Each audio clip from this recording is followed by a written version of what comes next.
एक दिन भीमा बंदर पेड़ से केले चुराकर भाग रहा होता है। तब हिना हिरनी उसे देख लेती है। अरे भीमा, तुम तो बड़े शरारती हो। हमेशा मेरे इलाके में आकर केले चुरा कर ले जाते हो। लगता है तुम्हारी माँ से शिकायत करनी पड़ेगी। ऐसा मत बोलो आंटी, अगर मैं 1-2 केले खा लूंगा तो तुम्हारा क्या बिगड़ जाएगा। देखो, मैं तुम्हारी बातों में आने वाली नहीं हूँ। अगर आज के बाद तुम मेरे इलाके में नजर आए तो मैं तुम्हें छोड़ूंगी नहीं। हिरनी भीमा को चेतावनी दे रही थी। तभी वहाँ हिरनी का बच्चा आ जाता है। माँ, तुम हमेशा भीमा को क्यों डांटती रहती हो? आपको पता है, इस भीमा ने ही उस दिन सांप से मेरी जान बचाई थी। क्या? उस दिन इसने तुम्हें बचाया था? हाँ माँ, अगर ये मुझे नहीं बचाता तो अब तक मेरी हड्डियाँ भी गल चुकी होती। मेरी बेटी की जान बचाने के लिए तुम्हारा बहुत बहुत शुक्रिया भीमा। आंटी, अब तो मेरी माँ से मेरी शिकायत नहीं करोगी ना? नहीं भीमा, अब तुम जितने चाहे उतने केले यहाँ से ले जा सकते हो। माँ, अब मैं भीमा के साथ खेलने जाऊँ? जाओ, लेकिन ज्यादा दूर मत जाना। ठीक है माँ। हिरनी का बेटा और भीमा खेलने चले जाते हैं। थोड़ी दूर जाने पर अचानक हवाएं जोर जोर से चलने लगती हैं। लगता है जोरों की बारिश होने वाली है। भीमा, अब हमें वापस लौट जाना चाहिए। तेज हवाओं के चलते जंगल में दहशत का माहौल हो गया। तेज हवा और बिजली की गड़गड़ाहट के कारण सारे प्राणी डरे हुए थे। महाराज, ऐसी आंधी और तूफान हमने पहले कभी नहीं देखे। लगता है तेज बारिश कोई महा मुसीबत लेकर आने वाली है। आप लोग चिंता ना करें, जब तक मैं जिंदा हूँ तब तक तुम्हें डरने की जरूरत नहीं है। आप सब मेरे साथ मेरे गुफा के अंदर चलिए। सभी प्राणियों को शेर सिंह अपनी गुफा में लेकर जाता है। तभी अचानक तेज बारिश शुरू हो जाती है। महाराज, ये बारिश अब रुकने वाली नहीं है। मुझे तो लगता है तेज बारिश के कारण कुछ अनर्थ होने वाला है। शुभ शुभ बोल लोमड़ी, ऐसे ही क्यों अनाप शनाप बकवास किए जा रही हो? सो सॉरी महाराज। देखो भाइयों, जो यहाँ रहना चाहे वो यहाँ रह सकता है, और जो अपने घर जाना चाहता है वो घर जा सकता है।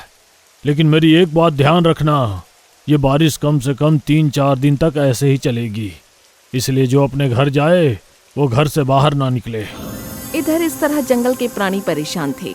उसी तरह भीमा बंदर के माँ बाप भी भीमा के घर न आने से काफी परेशान थे। सुजाता, भीमा कहाँ है? वो तो अपने दोस्त हिरन के घर गया है। काफी तेज बारिश हो रही है, मुझे उसकी चिंता हो रही है। भीमा केले लेने गया था, अब तक तो उसे वापस आ जाना चाहिए था। मेरा जी घबरा रहा है। चलो हिरनी के घर जाकर भीमा को लेकर आते हैं।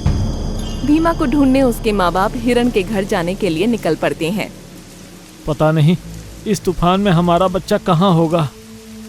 बल्लू बंदर और बंदरिया भीमा को ढूंढते हुए हिरन के घर आते हैं। हिरनी, बता हमारा बच्चा कहाँ है? देखो बहन, मैं भी अपने बेटे के लिए परेशान हूँ। मेरा बेटा भी तुम्हारे भीमा के साथ गया है। तुम्हारा बेटा मेरे बेटे के साथ नहीं, मेरा बेटा तुम्हारे बेटे के साथ गया है। अरे भाई, हमारा बेटा इसके बेटे के साथ गया है या इसका बेटा हमारे बेटे के साथ गया है, ये बहस करने से कोई फायदा नहीं है। हम दोनों को मिलकर हमारे बच्चे को ढूंढना चाहिए। इतना बोलकर बल्लू बंदर, हिरन और उसकी पत्नियां चारों मिलकर बच्चों को ढूंढने निकल पड़ते हैं। बिजली कड़कने की आवाज से मुझे बहुत डर लगता है। डर मत सुजाता, अगर आसमान से बिजली तुझ पे गिरेगी तो मैं तुझे बचा लूंगा और खुद बिजली की चपेट में आ जाऊंगा। आप ऐसा मत बोलिए, भला मेरी उम्र भी आपको लग जाए। ठीक उसी वक्त आसमान से बिजली सुजाता की ओर गिरने जा रही होती है, पर ये दृश्य बल्लू देख लेता है और सुजाता को जोर का धक्का दे देता है। हट जाओ सुजाता! और बिजली बंदर के ऊपर गिर जाती है। पलक झपकते ही बल्लू की मृत्यु हो जाती है। भीमा के खो जाने का गम और ऊपर से बल्लू की मौत से परेशान सुजाता काफी सदमे में आ जाती है। यूं ही कई दिन गुजर जाते हैं। एक रात सुजाता और हाथी खड़े होते हैं। बहन, अब तक तेरा बेटा वापस नहीं आया, क्या मैं तेरी कुछ मदद कर सकता हूँ? अगर मेरे बेटे को ढूंढने में आप मेरी मदद करोगे तो बड़ी मेहरबानी होगी। ऐसा मत बोलो, बल्लू मेरा दोस्त था। उसके जाने के बाद उसके परिवार का साथ देना मेरा फर्ज बनता है। हाथी मदद करने का वादा करके अपने घर जाने के लिए चल पड़ता है। मेरा बेटा कहीं खो गया है, कोई उसे ढूंढ के लाओ भाई। ये तो मेरे दोस्त बल्लू बंदर की आवाज है, लेकिन वो तो कब का मर चुका है। क्या ये उसके भूत की आवाज है? बल्लू के भूत की कल्पना से ही हाथी के पसीने छूट गए। जल तू जलाल तू आई बला को टाल तू, जल तू जलाल तू आई बला को टाल तू। तभी हाथी के सामने बल्लू बंदर की आत्मा प्रकट होती है। मुझसे डर मत हाथी, मैं तेरा दोस्त बल्लू हूँ। लेकिन बल्लू अभी तो तू भूत है ना। हाँ, लेकिन मैं तुझे नुकसान नहीं पहुँचाऊंगा। बस तुझसे विनती करने आया हूँ कि मेरे बेटे भीमा को कहीं से भी खोज निकाल यार। मैं तुझसे वादा करता हूँ कि तेरे बेटे को कहीं से भी खोज निकालूंगा। शुक्रिया दोस्त। हाथी घर जा रहा होता है, तब अचानक एक चीता उसके सामने आ जाता है। अबे ओ हाथी, आज मैं तुझे मार के खाना चाहता हूँ। हे भगवान, आज सवेरे मैंने किसका मुंह देखा था। कहीं भूत दिखता है तो कहीं मौत नजर आती है। चीता भाई, मुझे मत मारो प्लीज। मैं पिछले 10 दिन से भूखा हूँ, अगर तुझे नहीं मारूंगा तो मैं मर जाऊंगा। चीता हाथी को मारने के लिए आगे बढ़ता है, तभी अचानक बल्लू की आत्मा वहाँ आ जाती है। मेरे होते हुए क्या तू हाथी को मार पाएगा चीते? तुम कौन हो और भूतों की तरह तुम क्यों बात कर रहे हो? क्योंकि मैं एक भूत हूँ। फिर बल्लू की आत्मा चीते पर हमला कर देती है। अरे भाई भागो यहाँ से, भागो यहाँ से। चीता घायल होकर वहाँ से भाग जाता है। मेरे होते हुए जंगल में किसी भी प्राणी को कोई नहीं मार सकता। मैं सबकी रक्षा करूंगा। शुक्रिया दोस्त। अलविदा। अगले दिन हाथी बल्लू बंदर के भूत की बात बताने शेर सिंह की सभा में जाता है। बोलो हाथी, तुम क्या कहना चाहते हो? महाराज, बल्लू के भूत को मैंने अपनी आंखों से देखा है। वो जंगल में सबकी रक्षा करता है। ऐसा कैसे हो सकता है? मैंने तो उसे कभी नहीं देखा। अरे भाइयों, तुम किसकी बातों पर विश्वास कर रहे हो? ये हाथी तो 1 नंबर का भुलक्कड़ है। देखो हाथी, तुम्हें भूत की अफवाह फैलाकर सबको डराना नहीं चाहिए। मुझे भूतों से बहुत डर लगता है। अगर हाथी की बात सच निकली तो मैं ये जंगल छोड़कर चला जाऊंगा। मैं भी चली जाऊंगी, क्योंकि एक पल के लिए शिकारी से बचा जा सकता है, पर भूत से नहीं। देखो, वो भूत है लेकिन मेरा दोस्त है। वो किसी को हानि नहीं पहुंचाता, वो सबकी रक्षा करता है। हाथी जंगल के जानवरों को समझाने की कोशिश कर रहा था, पर कोई उसकी बात पर विश्वास नहीं करता। तभी वहाँ भालू आकर कहता है, हाथी सच कह रहा है। कुछ दिन पहले बल्लू बंदर के भूत ने ही मेरी जान बचाई थी। लेकिन जब तक मैं उस भूत को अपनी आंखों से नहीं देख लेता, तब तक मैं विश्वास नहीं कर सकता। अगर आप कहो तो मैं भूत को यहाँ बुला सकता हूँ। क्या आप लोग बल्लू के भूत से मिलना चाहोगे? हाँ, आखिर वो बल्लू ही तो है। देखते ही देखते रात हो जाती है। सारे प्राणी भूत का इंतजार कर रहे हैं। बल्लू प्रकट हो। बल्लू, मैं हाथी तेरा दोस्त बोल रहा हूँ, प्रकट हो यार। कई बार बुलाने पर भी बंदर का भूत प्रकट नहीं होता। बल्लू, प्रकट हो दोस्त। बल्लू, मेरी इज्जत का सवाल है। अगर तू नहीं आया तो इज्जत का फालूदा हो जाएगा यार। बोल हाथी, मुझे यहाँ क्यों बुलाया है? बल्लू के भूत को देखकर सबकी आंखें फटी की फटी रह जाती हैं। बल्लू भैया, क्या तुम मरने के बाद भूत बन गए हो? हाँ, परंतु मैं भूत बनकर सबकी रक्षा करता हूँ। लेकिन हम सबको भूतों से डर लगता है। तुम दूसरा जन्म क्यों नहीं लेते?